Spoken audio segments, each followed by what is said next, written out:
right, you're listening to the Table 12 podcast. Danny Barr, Paul Marino, Rob Klein on the board, and intro music by Pete Lee. Here you go. Peter Lee. Mm-hmm. Geez, I don't do anything right.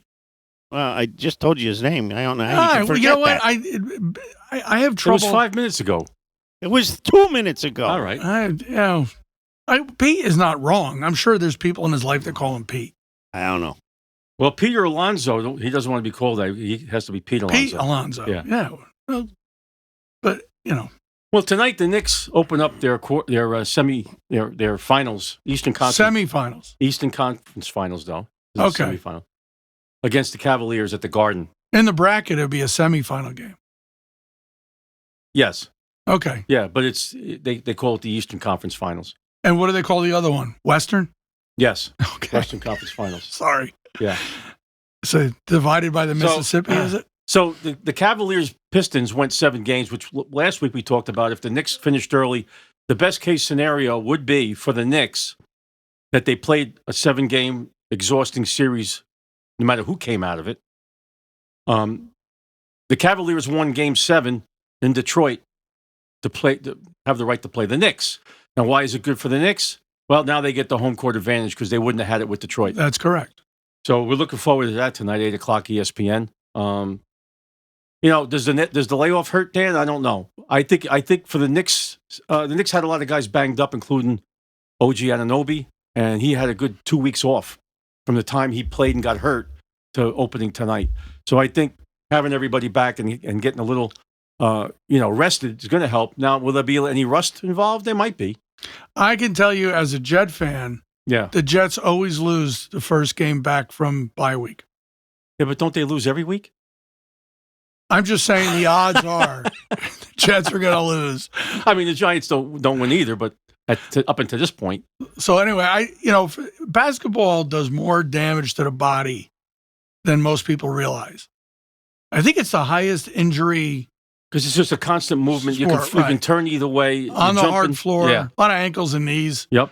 Yeah, so hopefully it did him well. But if you're comparing it to the last series, which was the 76ers, the same thing happened in the 76ers. They played the 7 games with the Celtics, came out, had to go to the Garden, and they didn't have any legs the next game, and we just blew them out. Okay. I always remember the Eagles one year when McNabb was the quarterback. Yep.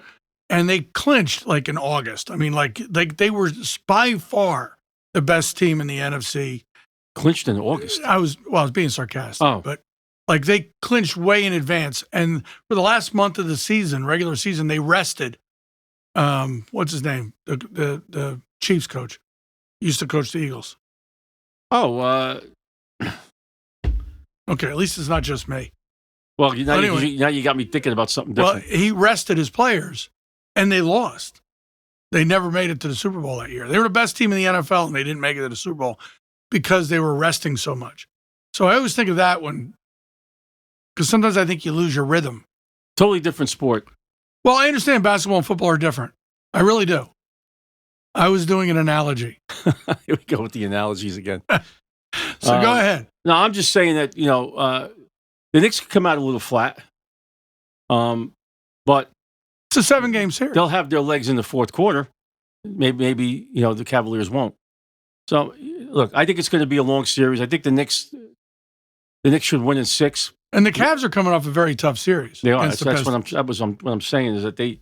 I was just using fewer words. Yeah, they're just coming off a tough 7 games.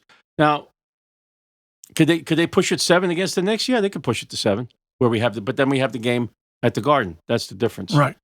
So. The hot dog vendors would like it to go 7. The beer vendors, the guys doing the concessions. Yeah, well, I don't know about that, but the owners. I'm just thinking about the people. The owners would like to go. They make like $2 million a game on just concessions. But do they? The stadiums contract that out. Does Dolan own the concessions in the Garden? I don't know. I haven't been in the Garden in a long time. I think most of them contract that out because they don't want to deal with the ordering the food and all that stuff. But so my question to you is, if the Knicks win this series, yeah, does that make Dolan and the GM correct in firing the last coach? Well, yeah, because they made it further. There you go. They made it to the finals. That's further than the last coach. So if they lose this series, all your unhappiness over firing the last coach last year is warranted. But if they win this series, you're in a tough spot, Paul. You're in a tough spot. Your back's against the wall here. You're between what I like to call a rock and a hard place. Because if they lose, then all your anger is warranted. If they win, then it looks like JD in the straight shots knows how to run a basketball franchise. Well, he really doesn't. But this time he picked the right guy. The job of the owner is to pick the right guys to run the franchise. This time he finally picked one. Now, here's the difference between last year's team and this year's team. And I think the bench is the difference. And I think that's going to be. I listen when you talk. It's going to be the difference this series too. The bench has to outplay the Cleveland bench because we're deeper. They have a decent bench too, but we have more. We can go almost 10 deep, and they're going to have to play. And the last series, everybody scored. I mean, everybody was coming in. They never lost a beat when the starters were out. And they changed a lot about how the offense was being run from even the regular season, where they're running a lot through the cat. On the top of the key, he's passing more. They're using a lot of pick and roll. They're finding the open man. They're moving the ball. They're shooting. And if they shoot like they did the last 7 games that they played, because they won 7, no, is it 8 straight now? 4. I think it was 7 straight they won. That if they play like that, they could beat anybody if they can score like that. So we're going to see tonight at 8 o'clock. I think the key to this series is that the Knicks have to score more points than the Cavs. I think that. Well, listen. I think that's a good strategy. If they don't do that, then they're going to have a hard time winning. Yeah. So in other words, what you're saying is if they don't outscore the Cavaliers in 4 games, they lose. No, I'm just saying that they have to overall, over the course of the entire series, score more points. Yeah. You can't argue with that breakdown. I don't see how you can. So I read today, and I would like your opinion. Bronson. Andy Reid is the Eagles coach. Andy Reid, thank you. That aggravated me. I couldn't. Oh, okay. Well, that's what I'm here for. Bronson, right? Is that his name? Jalen Brunson. Brunson. Yeah. They're saying that if the Knicks pull this out, he could be considered the greatest Knick ever. I'm going to have to put him number 2 behind Walt Frazier. I think he's the greatest Knick of all time. Now, is that a nostalgic pick or is that an actual statistical? Walt Frazier won 2 championships. That's okay. You want to be discussed in the top? Dan Marino didn't win any Super Bowls. I don't care. And now you asked me about the Knicks. I understand football is a different sport. Okay, it is. But I'm doing another analogy. Okay, go ahead. Different shaped ball. Mm-hmm. Dan Marino is considered one of the greatest quarterbacks that's ever lived. Never won a Super Bowl. Right. Never got a dinner. Right. So? Well, I just answered your question. Are championships the gauge of greatness? Is that the only gauge? Walt Frazier is a top 50. Patrick Ewing is one of the greatest centers of all time. Walt Frazier won. Would you agree with that? What? I said one of the greatest. He was on the Dream Team. Maybe top 10. I'd have to really fight to get him. Never in the top won a 10. championship. Well, that's okay. You asked me. Your question was about Jalen Brunson, and who would be higher than him. I'm telling you, Walt Frazier's higher. Okay. Which means Ewing ain't. He's not top 5. Patrick Ewing on the Knicks. If I'm not allowed to swear, then you have to use proper grammar. You have to use proper grammar. And what did I say wrong? Ain't.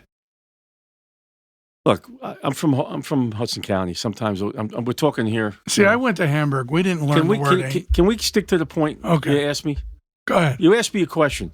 I'll give you my top 5 Knicks of all time if you want them. Stoudemire? Walt Frazier, Willis Reed, Earl Monroe, Dave DeBusschere, Patrick Ewing. Okay, Bill Bradley's on. He's number 6. You could put, if you want to fight to get him top 5, I'm fine with that too. You could put Ewing at 6. Is Willis Reed in there because he limped out for the? Willis Reed and Walt Frazier will tell you this. He still was the most valuable player. He was like 72 years old when he did that, wasn't he? No, he was not. Okay. It was 1969. I don't know how Okay. old he was. But he hurt his hamstring, and he Limped. played. He limped out there. Yeah. And Frazier should have got the MVP that year, that game or series. 36 points in Game 7 when Who got it? Walt Frazier. Willis Reed. Willis And Reed. he only scored 4 points. You don't answer me like I'm an idiot. Jesus, I was 7 years old, I was 11. and I didn't watch basketball. All right, so any other questions on the top whatever? No, I saw that today, and I wanted your opinion. I give a lot of importance to your I will tell you opinion. this: if I had I'm putting Brunson behind as the two best guards, the third best guard of all time. Oh, he's a guard. He's not a center. He's not a center. He's a big guy. He's 6 foot. Oh, Jalen Brunson. who am I thinking? Who's the center on the Knicks? Karl Anthony Towns and Mitchell Robinson. Maybe it's Towns. They're like 7 footers. Yeah, I saw a picture of him walking with his daughter. His daughter is like 3 years old, and I don't even know how he does that. No. You know, because he has to bend over so far to hold her poor little hand. Yeah. So that's what we're doing tonight. Now on the other side, OKC lost to San Antonio last night in the first game of the Western Conference Finals. Yes, 122 to 115. I'm going to say 7 points. There was a 7-point differential on that. That would be correct. Did you get Okay. your calculator out for that, or did you do it No, on your head? no, I have all my fingers. And San Antonio is playing on OKC's home court. They have the home court advantage. And Wembanyama had 41 So that's a points. big win. Yeah, very big. If they win the next one on their court, they're on their way. Wembanyama had 41 points. He's 7'5", but he had 41 points. He took a shot from almost mid-court towards the end of the game, like 26 feet. It was swish, like he's a guard. You know what I mean? He was phenomenal last night. 7'5", Yep, 7'5". and athletic enough to score 40 points. Yep, but he could shoot from the. Because usually when they're that tall, they're not as No, you're right. agile. Well, they the Nick player, Cat, he could shoot from the outside, but this guy could shoot from the outside too. How tall Three-pointers. is Cat? He might be 7 foot. There's a guy that's 7'9". Yeah, I don't even And- know what team he's on. What team? You know? He plays college in Florida. No, because he ain't in the pros. He's not in the pros yet, but he's not even a starter. He's 7'9". He's not a starter. But they're trying to get him good enough to make the NBA. But I saw a photograph of him standing at the key for someone's hitting a foul shot. You know how they stand along the sides. They do. I used to play basketball. Yeah, I know. That's why I acquiesce to your basketball intellect. The guy he's standing next to is the center for the other team. He was 6'9". And So it's a foot taller. okay, now you're doing math. Yeah. All right, I like it. So anyway, that's what the story is with the basketball. We're going to shift to the baseball. It was an aggravating weekend for me, and I don't usually. Look, it's a regular season. Any regular season game, baseball. You're playing tomorrow again, but the Yankees lost some. They should have won Game 3. Come on, They coughed it up in Game 3. come on. They're the Mets. I mean, they didn't lose to the Dodgers. The Mets have been playing better ball since they brought these two kids up, Benj and Ewing. No pun intended. And they played good this weekend. Benj did. Yeah, they did. But I mean, he throws. Bednard throws a meatball pitch over the plate, a curveball, hanging curveball with 1 out to go in the 9th. The game 3-run was over. homer. Game was over. And the Mets always win in extra innings, and the Yankees never do. Yeah. All right. It's a so- tough weekend. So they lost 5-2 to the Yanks first game.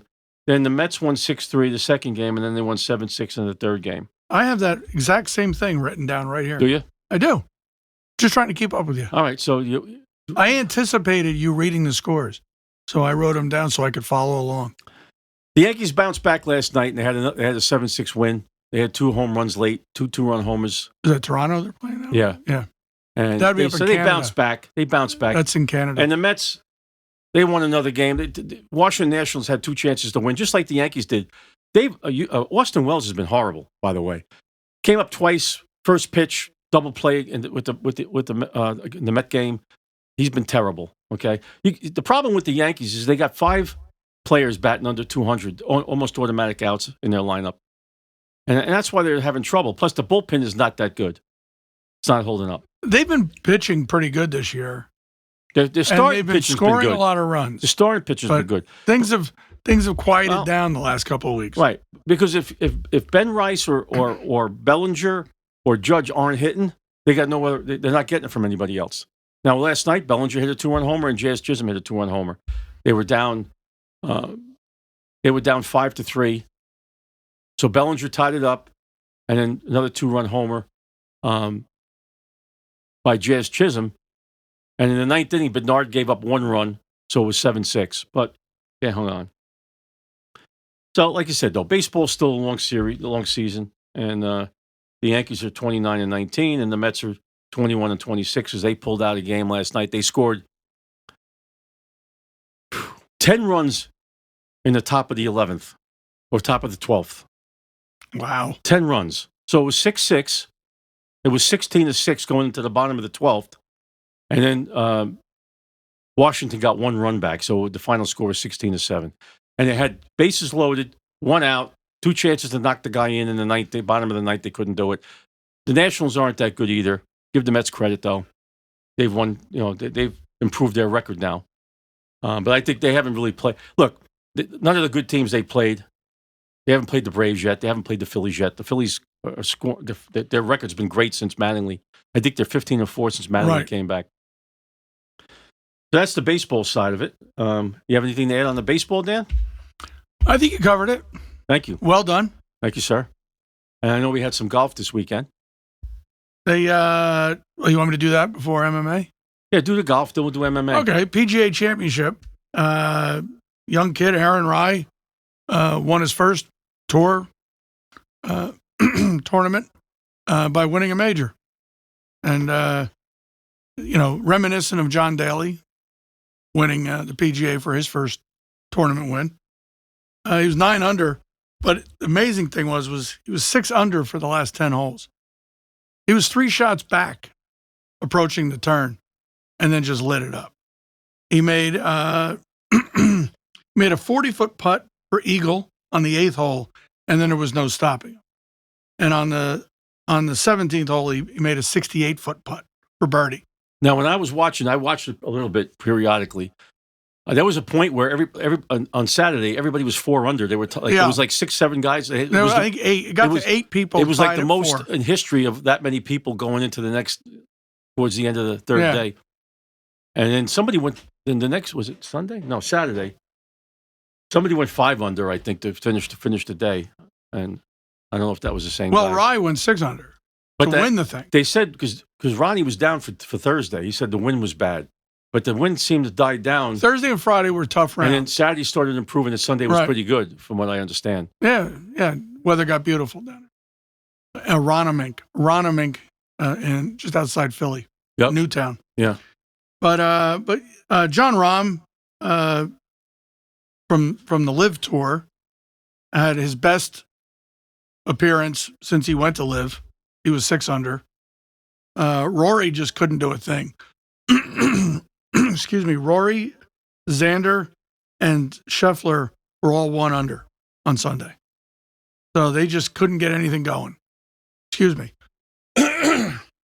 But I always like to see someone win their first tournament and win a major, and it was good. But none of it all paled to Saturday night MMA on Netflix. Yeah, it was great. So Jake Paul started his own promotion company, MVP, Most Valuable Promotion, and he's competing with Dana White in the UFC. He was jabbing them all night. They were jabbing. I don't know what the hard on for Dana White is. I don't either. But I mean, Dana can be tough, and but even the fighters were saying, unfortunate things about Dana about it. But the preliminary, the preliminary fights, first round. It was quick. And then you got to Mike Perry against Nate Diaz. I love Nate Diaz. I don't think there's a tougher son of a bitch He's tough. in MMA. I really don't. He can take a beating as much as he can give a beating. Just Perry beat him bloody. Yep. And I don't know if you remember, he had 2 fights against Conor McGregor, Nate Diaz. He beat Conor, submitted him in the first fight, and then Conor came back, beat the hell out of him in the second fight. They never had their rubber match. They're already starting. I think they want to start. They're always talking about it. Yeah. But I don't know if it'll But now, happen. does Conor have a problem with Dana White too?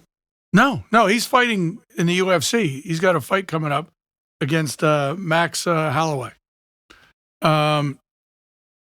But the beating Nate Diaz took, and he wasn't quitting. No, they had to stop it because they couldn't stop the bleeding on his head. He looked like he was in a slasher movie. Yeah. And Stitch is the one that called it.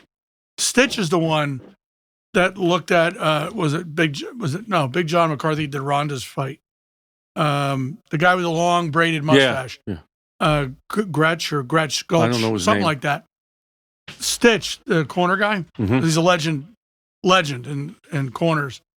He's the one that looked up at him and said no, because even he couldn't close the close the cut. Yeah, and you know, Diaz was wiping blood out of his eyes and still throwing haymakers. yeah. But geez, what a magnificent!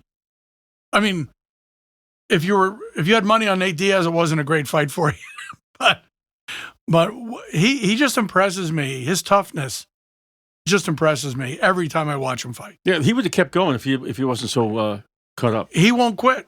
They have to. This is the second time his fight's been stopped because of blood. Second time, he will not stop. So, and then Ronda and Gina Carano. And listen, anyone who follows MMA knows that was a first rounder in the making. That's what I thought. It seemed like a money grab to me because that wasn't even competitive. I'll tell you why I don't have 17-second submission. You knew it was coming. I'll tell you why I don't have a problem with it being a money grab, though, for either one of them. Because it was going to be the last fight for either one of them. And they both deserved it. Yeah. Gina Carano came out when no other woman was coming out. She was the first, right? And Ronda was the first one to tell you Gina was the reason she even got into it. Yeah. I saw the post game and everything. You know. Yeah, well, in case anyone's listening. Right. No, I'm just saying I did watch the whole. I didn't just stop watching. No, Yeah. Well, she said it before too. Yeah. Yeah. In the pressers before and even at the weigh-in. Yeah. So Gina was the reason she got into MMA, and she said everything she has financially all started with Gina Carano getting her into MMA, and then Gina on the other side thanked Ronda for letting her fight because she was battling depression, she was becoming diabetic, she was 100 pounds overweight. And a year and a half ago, Ronda convinced her to take this fight and to get off the couch and start training again. And Gina Carano lost 100 pounds in the last year and a half and trained for that fight. And she looked fantastic. She's beautiful. She looked fantastic. I mean, she looks like a model. And even when she was heavy, she looked like what they call a plus-size model. Yeah. She's just a beautiful woman. And so, I mean, if it was a money grab, fine. You deserve it. Both of you deserve it. Now they're both done. I would have rather have seen Ronda Rousey, Misha Tate one more time. They used to have some good battles. Yeah, Misha beat her. Yeah. You know, I mean, Ronda took her out quick in the first time, but Misha ended You up beat her beating once. But I don't know if Misha's up to it. No, I don't know. I'm saying if I could have watched a good fight again. Well, then I would rather see her fight Heidi Holmes. Well, that was her only 2 losses. Holmes and Misha Tate. Ronda's. And Carano's only fight was against Cyborg, who cheated. Yeah. Well, I thought it was interesting, so I watched the whole thing. It was pretty good. Oh, it was great. I mean, Ronda Rousey's, you mentioned earlier, we were talking about Kevin Hart, the GOAT, Tom Brady's the GOAT. And, you know, Ronda Rousey is the GOAT. She is. You know, Heidi Holmes got a lucky kick in her, and that took her out of the fight. Ronda, the way she just bowled across the ring, it's not, if you notice, it's not an octagon, it's a hexagon. Yeah. Right. but bull rushed her. And then that's it. The moment you're on the ground, she's grabbing your arm. Yeah. You know, it's brutal.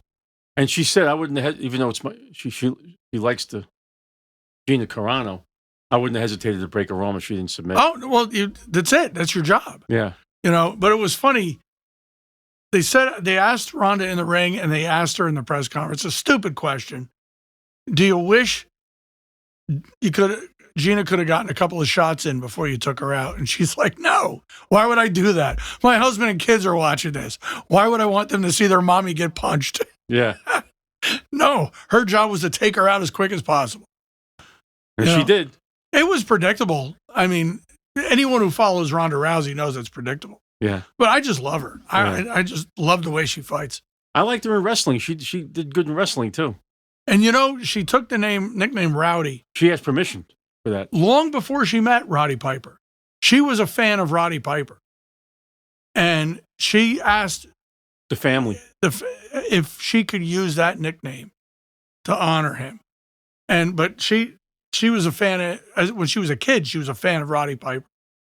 You know, I think that's kind of That's cool. neat little tidbit there. Yeah. But it was great, though. It was great to watch MMA again. I haven't watched it in a while because it went to pay-per-view.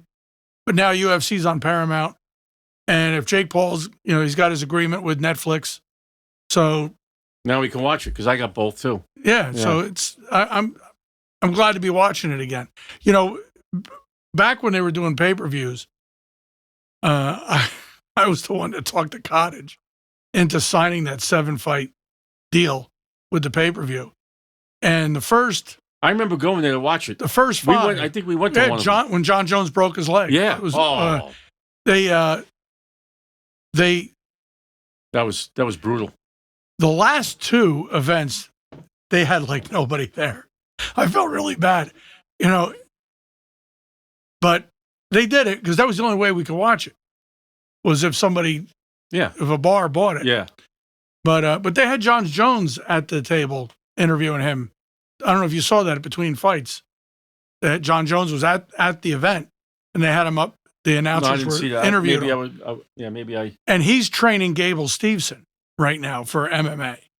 Gable Steveson is a NCAA champion heavyweight wrestler who went into the WWE for a little bit, but then got upset by Wyatt Hendrickson. He's the biggest badass on the planet. I can't wait just to watch him. I've seen his matches when he first started getting into it and they take the lower rung fights and stuff. He's a freaking animal. He's 270 pounds of nothing but agile muscle. And he is going to be a problem Wow. when he comes into the UFC. He will He'd be like Brock a problem. Lesnar. Well, he's going to be better than Brock Lesnar. Yeah. Yes, I think so. I think he will be better because he's built a little differently and he's faster. He's a lot faster than Lesnar. So Gable Steveson is going to be a nightmare. That's gonna be crazy. Yeah, I can't wait. So it was good to see them interview John Jones at the event. So it was fun. It was a fun Saturday night watching. It was excellent. But that's all I have. That's all I got too. Thank you, Rob. What do you think? Yeah, not bad, not bad. I'll give you a 7. All right. You asked for an 8. You knew he wasn't. I'm not going to give you an 8. You asked for it. That's right. That's it. That's how Rob's a tough guy. That's how. I can tell he runs a tight ship. It's tough. It's not easy. All right. See you next week. See ya.